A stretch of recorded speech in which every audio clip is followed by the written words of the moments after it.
Welcome to Round 5 of the Parenting Roundabout podcast for the week of May 15th.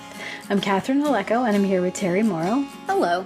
And not Nicole Eridix, because she does not recommend what she is experiencing right now. She's not well. Yeah. So we are taking a break from talking and complaining and obsessing, and instead shouting out things other people are doing that we think you'll find as useful or enjoyable as we do.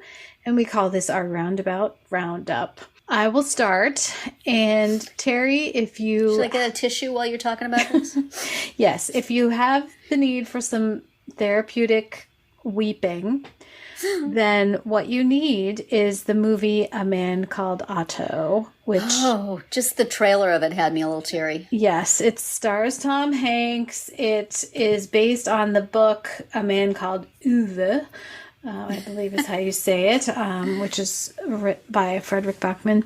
And you can see it on Netflix. And it's the story of Otto, who's been renamed. He was Uwe in the Swedish book.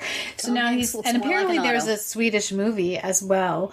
But this is in English, and it's set in the USA, and Tom Hanks plays this very gruff and grumpy man, Otto, and he lives in this sort of little courtyard neighborhood with like townhouses that all share like a private street, and he is extremely fussy and punctilious about the rules, and of course they are made to be followed, and then he would have some real opinions on that BuzzFeed quiz. Yes, he would. And throughout the movie, you get some flashbacks, obviously, of his younger life and starting to explain why he is the way he is. And actually, his real life son, Truman, plays the young version of Otto. And the movie is specifically about this family moves in across the way. This family of immigrants, and so it's partly about like opening your mind to people who are different from you. The actor who plays the mother of this family is Mariana Trevino, and she's wonderful. Like it's a great character, and it's a great portrayal. But yeah, this is. And it's a heartwarming movie for sure. There's cute kids, there's like people learning lessons and all that. But man, is there hugging? There's hugging. And there was, for me, quite a lot of crying. So well, sometimes that's what you want. Sometimes that's what you are in the mood for, or what you need. So yeah, you can find it on Netflix, A Man Called Otto. Nice. So how was it? How close was it plot-wise to the book, which I think you also read? Yes, I did read the book. And have talked about it, I believe, on Roundabout. I think I may have. Yes. I am terrible about remembering the plots of books, but I believe it's quite similar. Because I recently listened to the book version of Up in the Air after having enjoyed the movie very much. And that was about as not the same as the book as it is possible to be. They picked up some characteristics and the occasional plot detail, but used it in a different way. And so inspired by the novel would have been generous. Right. But sometimes, you see a movie and then read the book, or vice versa, and you're like, wait a minute. This... Other than a title, what do they share exactly? Right. But in this case, it's more or less recognizably the same story. Yes, for sure. Okay. Yeah. Good. Sounds, I like me a weepy Tom Hanks movie. Yeah. I could go for that. It's sweet. There's a cat involved. A cat. Yes. And does his, heart grow 3 sizes? It does. Does underneath that crusty veneer, is he really softy at heart? Mm-hmm. Mm-hmm. Somewhere under there. Yes. Yes. I don't believe it's giving away too much to say yes.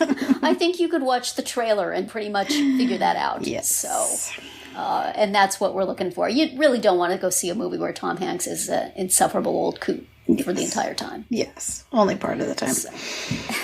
But only so that then he can become lovable. Exactly. We want certain things in our Tom Hanks movies, so glad to hear that obliges. It does. It certainly does. And what are you going to recommend this week? Well, I think once before I talked about watching a live stream version of a live concert and enjoying it very much. I think that was through an outfit called Fly Machine. And this time I have once again done that. And honestly, for the over 60 crowd such as myself, boy, does going to a concert, sitting on your couch, looking at a screen, no traffic, no crowds, nobody spilling beer on you, no hard wooden seat, no people standing up in front of you waving their arms so that you can't see. You just sit and look and you watch and they zoom in on people. You can see their faces. It's awesome. So this time I watched a live stream of a live concert on something called Veeps at Veeps.com. It was a Walker Hayes concert. He was singing at an amphitheater in Colorado, Red Rocks, I think it was called. Oh yeah, that's famous. It's famous, and the way it was presented was that he was excited about finally playing that venue, and so he was going to make it available to other people. So it was about $16, which, compared to concert money, another great thing about watching live stream concerts. You don't have to hawk anything to go, and no parking fees. So it was excellent. It was a really nice concert. He did some of his older stuff, which was fun. And, Fancy Like was, of course, the last song. And I know his family has been touring with him, and I've seen pictures from various concerts of various members of his family on stage with him. This time, his oldest daughter is a member of the dancers on stage with him on all the concerts. So she was on stage the whole time, dancing and being adorable and causing me to keep going, oh, there's Lilo, look at her. Oh, she looks so good. She's doing so good. You're doing so good, baby. And then he has a song called If Father Time Had a Daughter that I think she's 9, his 9-year-old daughter sings with him on the recording. And so she came out and sat on a stool, and she does it like a little descant. It's the sweetest thing.